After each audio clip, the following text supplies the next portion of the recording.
¿Qué tal, hermanos? Muy buenos días. Vamos a comenzar el día de hoy con la escuela dominical, hoy domingo 11 de octubre del 2020. Vamos a continuar estudiando la visión que tuvo Juan respecto de nuestro Señor Jesucristo. La encontramos en el capítulo 1 y vamos a seguir estudiando esta visión. Es un tema tan bonito, tan hermoso, tan interesante que realmente no lo podemos dedicar solamente un estudio. Vamos a realizar varios estudios de esta visión. Pero vamos a comenzar con una oración para poner este estudio en las manos del Señor. Padre bendito que estás en el cielo, te damos muchas gracias, Señor, por llegar a estos momentos, para poder estudiar de tu palabra, para poder entender qué es lo que tú quieres que nosotros aprendamos, mi Dios. Yo te quiero pedir especialmente que tú hables en este estudio, Señor, que tú te manifiestes, Padre, que tú nos enseñes, que tú nos exhortes, que nos hables, Señor, a nuestro corazón para que podamos hacer algunos ajustes en nuestra vida, mi Dios. En tus manos ponemos este estudio y bendícenos. Te lo pedimos en el nombre de Cristo Jesús. Amén. Vamos entonces a continuar y vamos a ver en nuestra Biblia Apocalipsis 1:13. Vamos a leer Apocalipsis 1:13. Dice: y en medio de los 7 candeleros, a uno semejante al Hijo del Hombre, vestido de una ropa que llegaba hasta los pies y ceñido por el pecho con un cinto de oro. La clase pasada habíamos estudiado al Hijo del Hombre. Habíamos hablado a qué se refería el Hijo del Hombre y estamos refiriéndonos a nuestro Señor Jesucristo, en donde habíamos platicado que Él en su segunda venida vamos a verlo visible, así como Él ascendió al cielo, de la misma manera lo vamos a ver. Por eso se está refiriendo al Hijo del Hombre y además acuérdense porque se refería a una profecía que encontramos en Daniel, en donde habla de el Hijo del Hombre refiriéndose al Mesías. En esta ocasión vamos a ver la vestimenta de Cristo. Y entonces, pues muchas veces por el vestido que trae una persona nos puede indicar qué posición tiene esa persona y a qué se dedica. Y en el caso del Señor, el pasaje que vemos en Apocalipsis 1:13 nos dice que estaba vestido, dice, de una ropa que llegaba hasta los pies y ceñido por el pecho con un cinto de oro. Y miren, esto nos recuerda al sumo sacerdote en el Antiguo Testamento, que él llevaba un vestido hasta los pies y también estaba ceñido con un cinto, ¿sí? Vamos a platicar un poquito lo que era el sumo sacerdote o la función que tenían los sacerdotes en el Antiguo Testamento. Y entonces, antiguamente en Israel, el pueblo de Israel, Dios instauró un sistema de sacerdocio a través de la familia de Leví. Acuérdense que Aarón pertenecía a la familia de Leví y fue Aarón el primer sacerdote y de ahí vinieron sus hijos. El sacerdocio levítico tenía muchas responsabilidades. Ellos se hacían cargo del tabernáculo de reunión, ellos se hacían cargo de trasladarlo de un lugar a otro, de cuidar los utensilios y también ofrecían todos los sacrificios diarios por el pueblo. Pero los sacerdotes eran también los mediadores entre Dios y los hombres y realizaban también labores de juzgamiento y cuidaban del templo y de su área de ubicación. Entre los consagrados había uno que se le designaba como el sumo sacerdote. Y el sumo sacerdote era el único que podía entrar al lugar santísimo, ahí en el tabernáculo de reunión, y era el que ofrecía sacrificios precisamente para la expiación de los pecados, no nada más del pueblo, sino también del sumo sacerdote que entraba a este lugar santísimo. Es un tema muy interesante y es muy amplio. Sin embargo, podemos nosotros ver que el sumo sacerdote, aquí estamos nosotros viendo que el Señor Jesucristo, podemos nosotros verlo, que Él está actuando como este sumo sacerdote. ¿Pero en favor de quién? En favor de su pueblo. ¿Por qué? Porque Él está intercediendo constantemente por su pueblo. Intercediendo. Vamos a leer, por favor, los versículos y vamos a ver Hebreos 4, del 14 al 16. Vamos a leer, dice así: Por tanto, teniendo un gran sumo sacerdote que traspasó los cielos, Jesús el Hijo de Dios, retengamos nuestra profesión, porque no tenemos un sumo sacerdote que no pueda compadecerse de nuestras debilidades, sino uno que fue tentado en todo según nuestra semejanza, pero sin pecado. Acerquémonos pues confiadamente al trono de la gracia para alcanzar misericordia y hallar gracia para el oportuno socorro. Así tenemos otras citas que sí es importante que las leamos para que veamos esta función de nuestro Señor Jesucristo como nuestro sumo sacerdote. Dice en 1 de Juan 2:1: Hijitos míos, estas cosas os escribo para que no pequéis, y si alguno hubiere pecado, abogado tenemos para con el Padre, a Jesucristo el justo.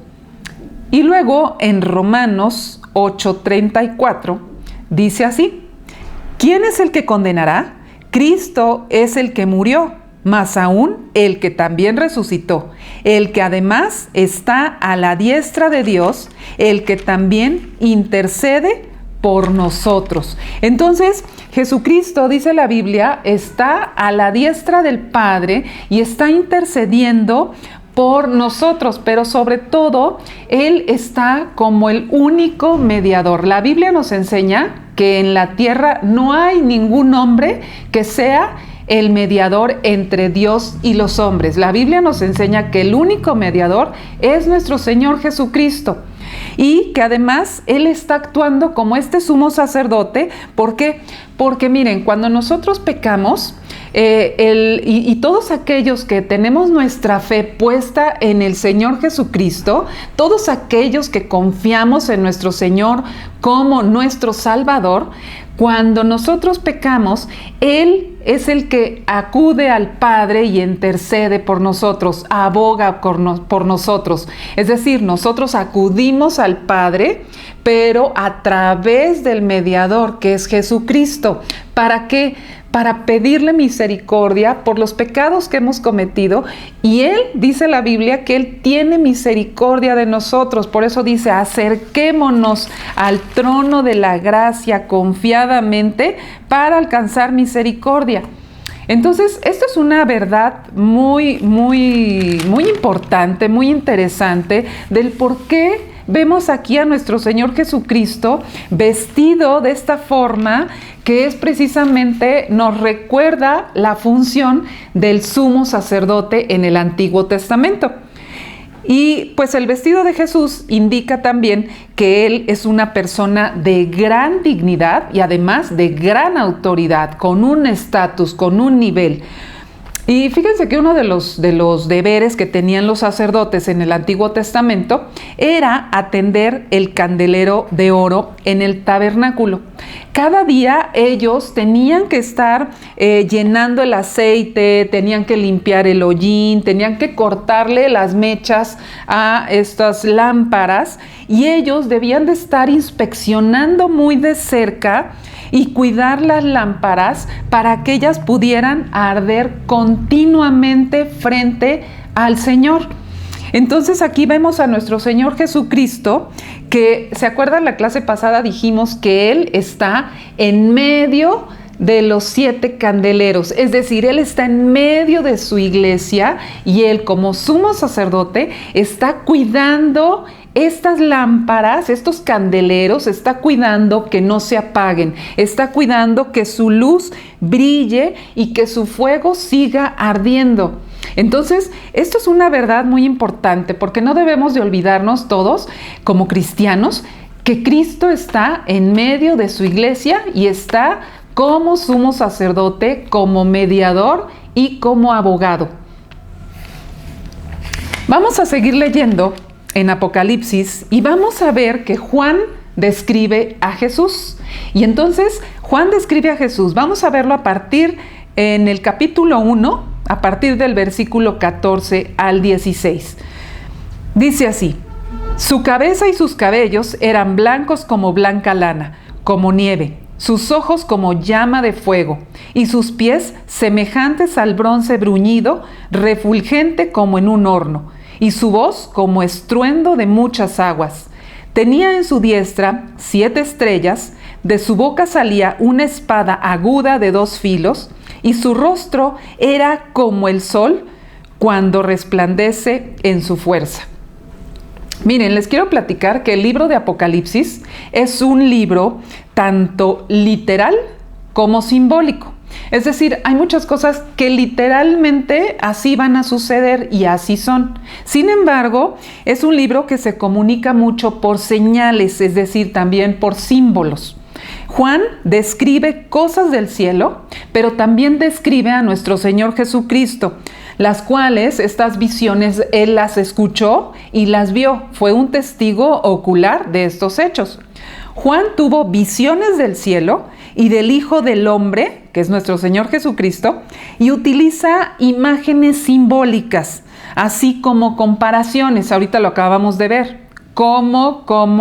Encontramos mucho esta palabra para explicar esas visiones a su manera y a su lenguaje. ¿Por qué? Ya que, como dijo Pablo, son palabras indecibles. Lo que él veía, la manera en cómo lo pudo expresar fue de esta manera, haciendo comparaciones y utilizando símbolos.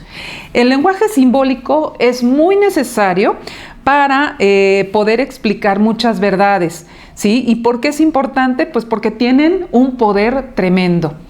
En Apocalipsis hay muchos símbolos, como por ejemplo números, colores, minerales, metales, como el oro, el bronce, la plata, joyas, animales, estrellas, candeleros, trompetas, espada. Podemos mencionar muchas, y cada uno representa personas, representa cosas, pero también representa verdades. El símbolo siempre es menor que la realidad. La realidad del cielo y de Cristo es mucho más grande que la descripción que tenemos de ellos. Entonces, cuando Juan describe a Jesús, está describiendo su aspecto físico en la gloria, y para hacerlo va a emplear diferentes comparaciones y símbolos que finalmente nos va a permitir pues una comprensión un poquito más profunda de su persona. Vamos a ver, vamos a desglosar un poquito esta descripción de Jesús que hace Juan aquí en Apocalipsis, y realmente el estudio de hoy únicamente vamos a ver la descripción que aparece en el capítulo 14, que nos habla de su cabeza y sus cabellos eran blancos como blanca lana, como nieve, sus ojos como llama de fuego. Hasta ahí el día de hoy. La siguiente clase, si Dios nos permite, continuamos con esta descripción de Jesús. Tenemos entonces, dice, su cabeza y sus cabellos eran blancos como blanca lana, como nieve. Esto nos recuerda a la profecía de Daniel 7:9. No sé si ustedes recuerden que se habla del anciano de días. La descripción sugiere sabiduría, sugiere dignidad y pureza del Señor Jesucristo.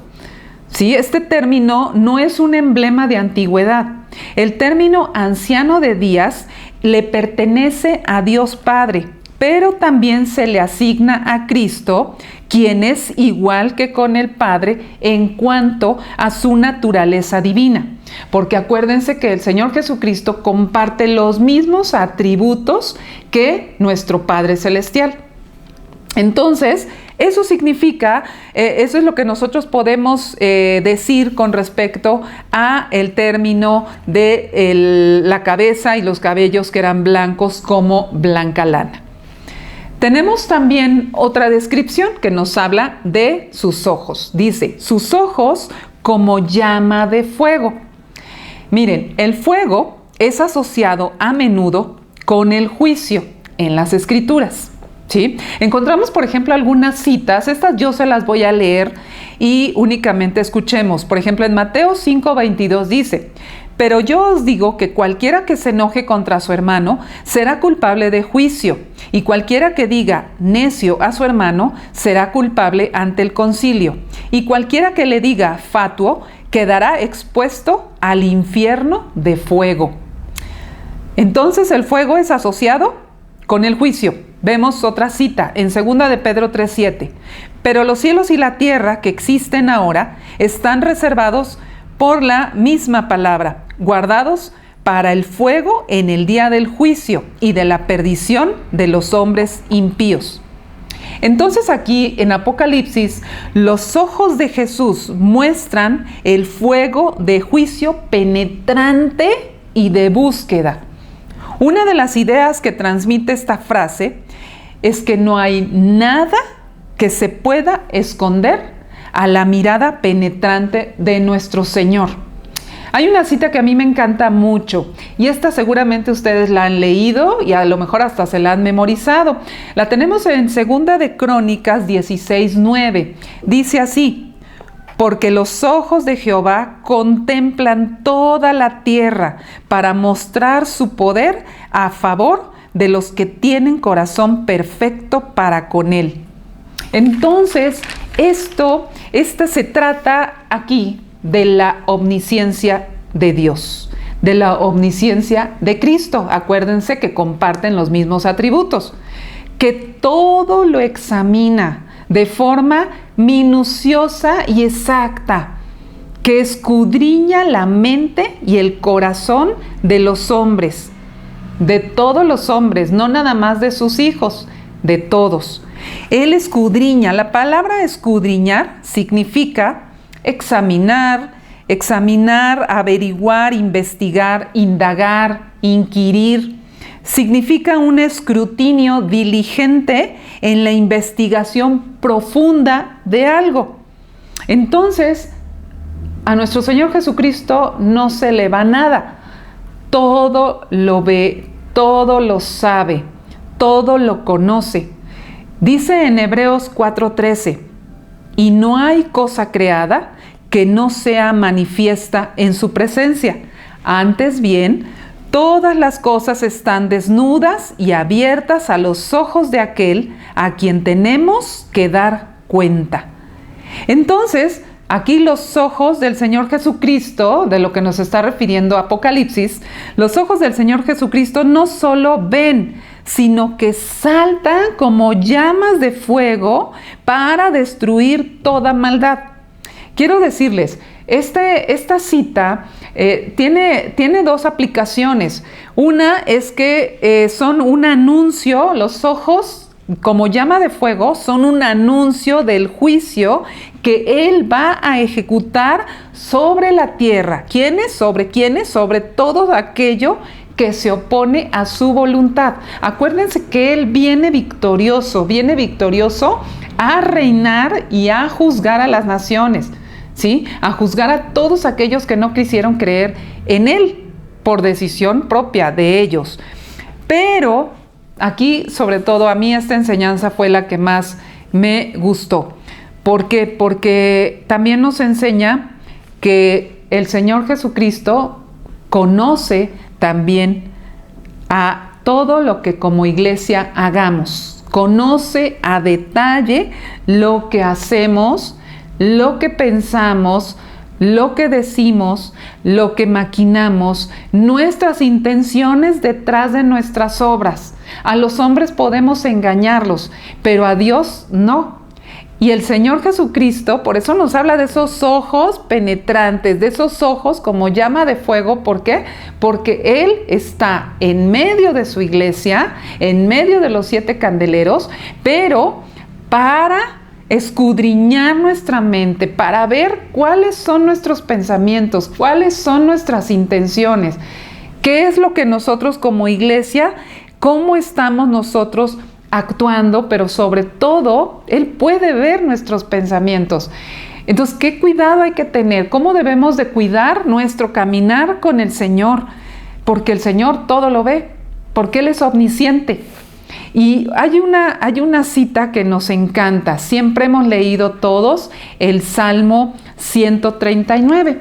Y el Salmo 139 podemos encontrar en los primeros 6 versículos, podemos encontrar exactamente esto que estamos diciendo.